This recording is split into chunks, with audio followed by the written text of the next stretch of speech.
Bonjour à tous et bienvenue dans cet épisode numéro 26 des devlogs Aster System. Bon, aujourd'hui, on va juste aller approfondir des concepts vus dans des devlogs antécédents. Deux choses pour être précis, Pléos et tout ce qui en découle. Donc dans notre cas ici, c'est plus SASF que Pléos. Mais bon, du coup, il y a aussi Pléos, puisque maintenant les deux sont liés, comme on l'avait déjà expliqué. Et ensuite, on ira voir le créateur de vidéos en C++, puisqu'on y a incorporé un nouveau module qui pourrait nous être très pratique. Donc bon, sur ce, c'est parti. Donc commençons par Pléos, qui a reçu quelques mises à jour assez intéressantes. Alors si on va dans le logiciel directement, le seul truc qui a vraiment changé, c'est la mise en page, qui maintenant est un peu plus espacée, parce qu'on a amélioré un petit peu la façon dont est rendu les images avec Pléos, donc là on a rajouté un peu d'espace, parce que bon sinon ça faisait tout étouffé, c'était pas beau. On a aussi un petit peu amélioré la façon dont les mathématiques fonctionnent dans Pléos, pour pouvoir faire plus de choses. Et bon, c'est aussi à dire, on a aussi été quand même pas mal amélioré le système qui permet du coup de tracer des fonctions, et de faire des graphiques, le système graphique, bon, pour une raison que vous verrez un petit peu après. Et aussi parce que, pour rappel, une partie des animations sont faites là-dessus, donc il faut quand même que ce soit assez puissant pour ressembler à quelque chose. C'est pour ça qu'on a été y touché. Alors cependant, les grosses améliorations sur Pléos,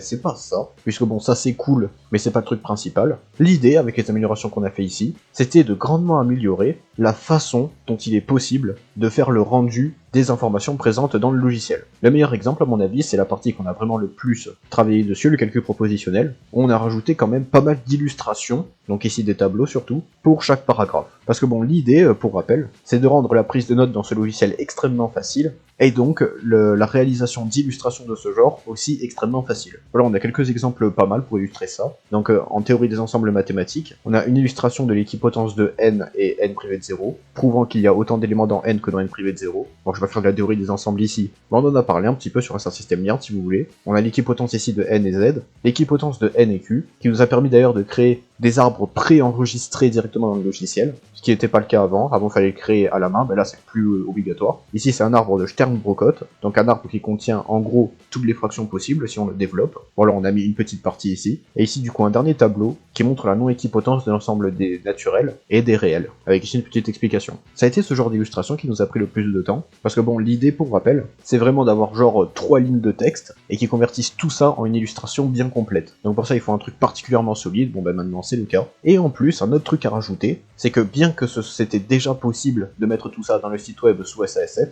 depuis 2 vidéos maintenant, il est maintenant à dire que les progrès du site web ont permis de le rendre maintenant disponible au grand public. Donc là, vous avez les illustrations qu'on a vues il y a 2 minutes. Vous avez aussi des parties qui sont pas encore présentes dans le logiciel. Donc par exemple ici pour des probabilités, une représentation d'une loi normale ici, bon, des trucs très illustratifs. C'est d'ailleurs pour cette loi normale qu'on a eu à modifier le système de traçage de fonctions. Et quand je dis accessible au public, ça veut dire que là, si vous allez sur SASF, c'est ce site web que vous aurez. Pour rappel, du coup, il n'était pas encore prêt, donc je voulais pas le mettre encore accessible au public, bon maintenant c'est possible. Et ça c'est extrêmement cool parce qu'on peut enfin avoir la main mise sur toutes les pages du logiciel en 2 secondes, parce que bon, la génération elle prend pas plus de 2-3 secondes, ce qui est quand même assez pratique en vrai, tout en permettant de continuer l'export d'informations vers le public. Bon, j'ose imaginer que pour l'instant, ce même export va aller de plus en plus vite, vu que le système d'illustration va lui aussi de plus en plus vite, ce qui est à mon avis primordial dans ce contexte. Donc c'est quand même assez cool de voir que SASF et Pléos du coup en même temps deviennent de plus en plus puissants, et c'est assez encourageant pour l'avenir. Bon, au tout début, pour rappel, SASF, l'idée c'était de mettre les cours dessus, pour ensuite faire des vidéos sur ces mêmes cours. Bon, cependant, je me suis rendu compte que faire une grosse vidéo toutes les semaines ou toutes les 2 semaines, c'était compliqué.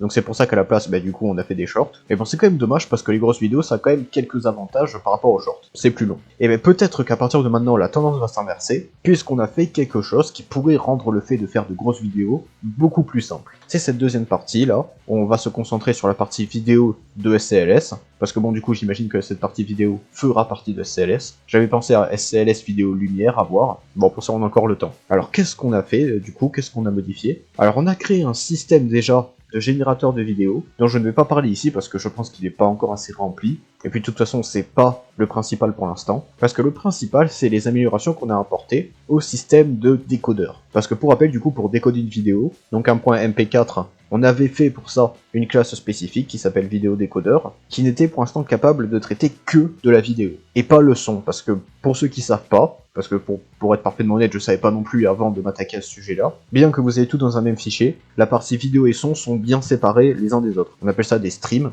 et on doit les traiter bien séparément entre eux. Donc maintenant le décodeur est capable de gérer le son, ce qui est déjà toujours cool, parce que bon c'est quand même mieux une vidéo avec son, mais pourtant, ce n'est pas la chose principale sur laquelle on a travaillé. Quelle est cette chose principale? L'idée ici, c'est de prendre une vidéo quelconque, donc là par exemple un rush un peu au pif, que ce soit un qu'on utilisait par exemple pour faire un short ou autre chose, hein, c'est pas très important, et en même temps de le décoder, on va passer les données à un algorithme, bon très simple, hein, parce que du coup ce qu'il va faire, c'est juste enregistrer la voix, et grâce à cet algorithme, on peut créer pour chaque frame de la vidéo un indice d'importance, qui du coup s'il est trop faible, alors la frame est considérée comme inutile, et elle est dégagée. Bon, pour être parfaitement précis, il va noter les frames à rajouter, il va les mettre dans un fichier, qui va après être interprété par un logiciel de montage. Alors le logiciel de montage en question, il s'agit d'un logiciel open source, qui est le logiciel d'ailleurs avec lequel je fais tout le contenu sur Aster System. Il s'agit de Shotcut, qui est quand même assez connu dans le game des logiciels open source, qui est du coup un logiciel de montage. L'avantage c'est que les fichiers utilisés par Shotcut pour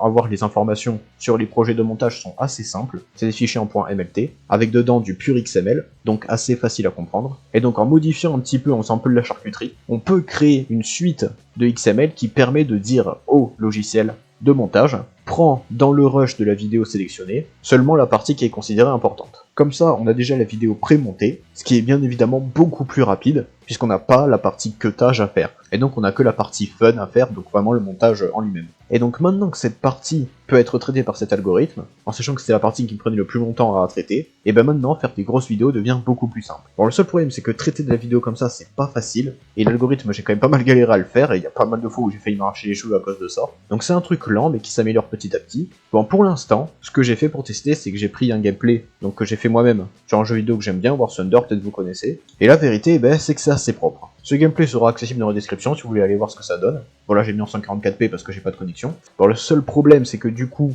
pour l'instant l'IA ne prend pas le son du jeu en compte. Et bon malheureusement, à cause de ça, le premier kill est à moitié coupé. Bon après il y en a 4 autres et eux ils marchent bien, donc bon c'est mieux que rien. D'ailleurs il est fortement probable que cette vidéo que vous regardiez là soit montée en partie grâce à cet algorithme, ou pas, à voir. Alors ça, niveau gain de temps quand même, c'est pas mal du tout, c'est même génial, hein. Avec un peu de chance, on va pouvoir refaire des grosses vidéos sur Aster System bien, que j'avais le temps de produire il y a genre 8 mois, mais que maintenant ça devient compliqué à faire. Donc espérons une sorte de renouveau pour la chaîne, et pour le contenu qu'on pourra proposer dessus. Donc moi du coup sur cette vidéo, je t'en ai plus, n'hésitez pas à vous abonner et tout. Bon, la vérité c'est que ce nouvel algorithme là, il fait du bien. Niveau satisfaction en plus, on peut difficilement faire mieux honnêtement. Voir le truc être monté tout seul, c'est juste génial comme sensation. Bon, j'aimerais quand même en passant remercier du coup le logiciel Shotcut. Bon, un lien sera probablement dans la description pour pouvoir y aller, puisque bon, si c'est possible, c'est quand même grâce à ce logiciel là. Bon, il est d'ailleurs à noter quand même que j'ai pas vraiment eu besoin de la documentation. Le XML dans le logiciel était tellement évident que je l'ai eu comme ça, donc c'est quand même assez cool. Donc merci beaucoup les gars. Merci Dan Denedy,